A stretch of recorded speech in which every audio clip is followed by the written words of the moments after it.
அனைவருக்கும் சற்று முன்னிலான தகவல். மாதம் 2000 வழங்கும் அன்பு கரங்கள் திட்டம் முதலமைச்சர் நாளை தொடங்கி வைக்கிறார். இதை பற்றி தான் கூடுதலாக பார்க்க போகிறோம்.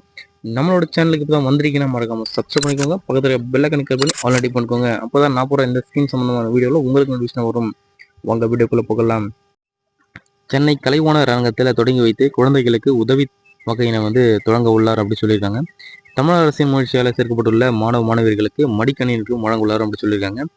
ஏற்றமிகு தமிழ்நாட்டை உருவாக்கிற குழந்தைகளின் கல்வி மற்றும் அவர்களுடைய சீரான வளர்ச்சிக்கு தமிழக அரசு பல்வேறு திட்டங்களை சிறப்பான முறையில் செயல்படுத்தி வருதுன்னு சொல்லியிருக்காங்க.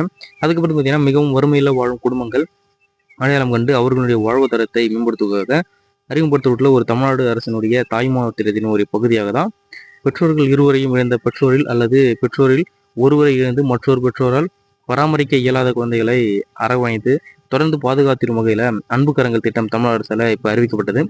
அதில் பார்த்தீங்கன்னா குழந்தையினுடைய 18 வயது வரையிலான பள்ளி படிப்பை வரையும் இடைநிற்றல் மற்றும் கல்வியை தொடரவும் மாதம் 2000 ரூபாய் உதவித்தொகை வழங்குவதுடன் பள்ளி படிப்பு முடித்த பின்னர் கல்லூரி மற்றும் உரிய திறன் மேம்பாட்டு பயிற்சிகளுக்கு அவர்களுக்கு வழங்க வழிவகை செய்யும் சொல்லியிருக்காங்க.